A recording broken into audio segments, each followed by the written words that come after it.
Hello everyone, আসসালামু আলাইকুম। তো এর আগেও আমি এই টপিকে দুইটা ভিডিও দিয়েছি যে কিভাবে আমরা ফেসবুকের কোনো লাইভে হওয়া ক্লাসকে যে কোনো স্পিডে ইচ্ছামতো স্পিড বাড়িয়ে দেখতে পারি। তো আজকের এই ভিডিওতে আমি আবার সেই ভিডিওটা রিমেক করতেছি, কারণ হলো যে তোমরা অনেকেই আমার কমেন্ট বক্সে কমেন্ট করতেছিলা যে আগের দেওয়া টিচিংসগুলো ফেসবুক আপডেট হওয়ার পর আর কাজ করতেছে না। তো আজকের ভিডিওতে আমি দেখিয়ে দেবো যে কীভাবে আপডেট হওয়ার পরেও আমরা সেমভাবে যে কোনো লাইভ ক্লাসের স্পিড বাড়িয়ে ক্লাস করতে পারি। তো চলো শুরু করা যাক। তো প্রথমে আমরা ফেসবুকের যেই ক্লাসটা করতে যাচ্ছি সেইখান থেকে ক্লাসের লিঙ্কটা কপি করে নিব। দেন আমরা চলে আসবো ক্রোম ব্রাউজারে। এখানে এসে আমরা সেই লাইভ ক্লাসের লিঙ্কটা প্রেস করে দিব। দেন এন্টারে ক্লিক করব। তো এখানে আমাদের ফেসবুকের ক্রোম ব্রাউজারের মোবাইল ভার্সনটা লোড হওয়ার পর আমরা উপরে 3 ডট আইকনে ক্লিক করে ডেস্কটপ সাইট যেই অপশনটা আছে এটা এনেবল করে দেব।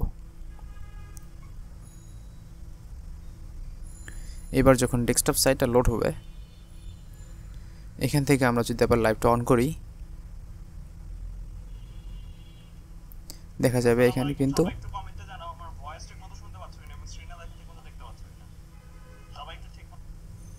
এখানে কিন্তু আমাদের একটা সেটিংস আইকন চলে আসবে।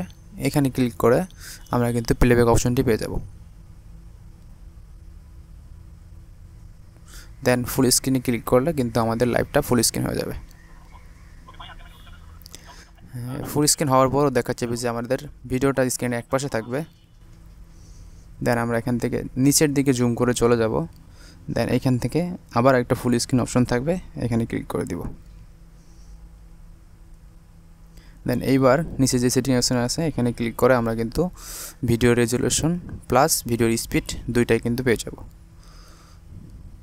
তো জাস্ট সিম্পলি আমরা এইভাবেই যে কোনো ক্লাসের লিঙ্কটা যদি ফেসবুক অ্যাপ থেকে কপি করে এনে ক্রোম ব্রাউজারে পেস্ট করার পর ওইখান থেকে যদি আমরা ডেস্কটপ সাইটটা এনেবল করে দিই, তাহলে কিন্তু আমাদের ফেসবুকের যেই অ্যাপ থেকে যেটা হচ্ছিল না স্পিড কন্ট্রোল অপশনটা, সেটা কিন্তু চলে আসবে। তো এই ছিল আজকের ভিডিওটি ভালো লাগবে অবশ্যই লাইক এবং কমেন্ট করবা এবং চ্যানেলটি সাবস্ক্রাইব করে পাশে থাকবা। ধন্যবাদ।